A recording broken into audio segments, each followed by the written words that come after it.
किसी भी पूजा को जब हम करते हैं तो उसमें हम भोग भी लगाते हैं, चाहे भगवान की पूजा हो, चाहे माता जी की पूजा हो या कोई अन्य पूजा हो, क्योंकि हर पूजा में भोग लगाना अनिवार्य होता है।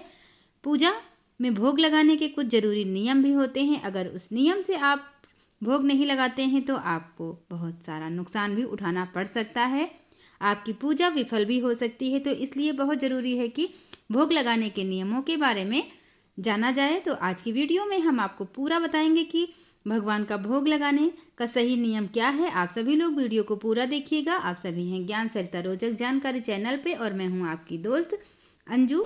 आप लोग वीडियो को बिल्कुल भी स्किप मत करिएगा दोस्तों। अगर वीडियो पसंद आती है तो प्लीज़ वीडियो को लाइक कर देना, शेयर कर देना, चैनल को भी सब्सक्राइब करके बेल आइकन को प्रेस कर लेना।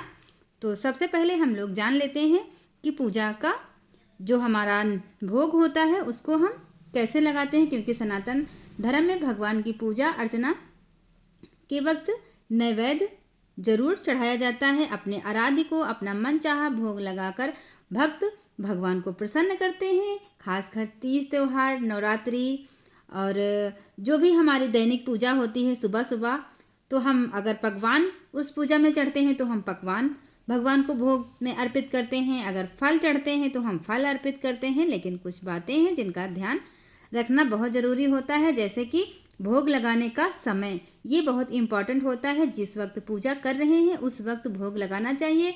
इसके लिए घर के सभी लोगों को साथ में होना चाहिए। भोग लगाने के बाद भगवान के सामने कुछ देर तक उस भोग को रखा रहने दें और उसके बाद में उस प्रसाद को उठाकर बांट दें। ऐसा बिल्कुल भी ना करें कि पूजा आप पहले करें और आधा एक घंटे के बाद भगवान को भोग लगाएं।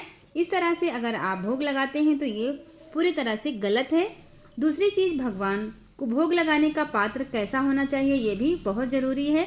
भगवान को भोग लगाने का पात्र सोना, चांदी, तांबा, पीतल, मिट्टी या लकड़ी का होना चाहिए। स्टील या प्लास्टिक के बर्तन में आप भगवान के समक्ष कभी भी भोग ना रखें, क्योंकि ये शुद्ध पात्र नहीं होते हैं। इतना ही नहीं, टूटे बर्तन में भी भगवान को भोग नहीं लगाना चाहिए।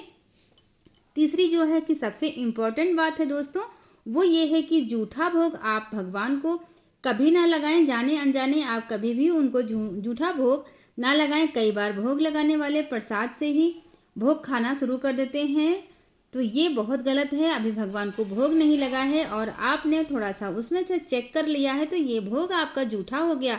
इसलिए कभी भी भोग बने तो उसको इस तरह से उठाकर चेक ना करें। अगर घर में ज़्यादा लोग होते हैं तो अक्सर ये बात होती है, तो आप इसका ध्यान रखें।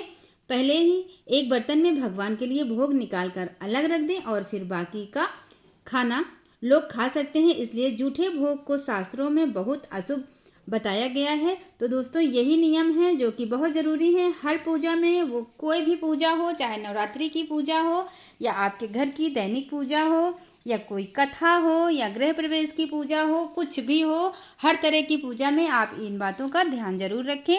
वीडियो अच्छी लगी हो तो कमेंट करके ज़रूर बताना। हम फिर मिलेंगे एक नई जानकारी के साथ। हमारी वीडियो को पूरा देखने के लिए आप सभी का बहुत बहुत धन्यवाद।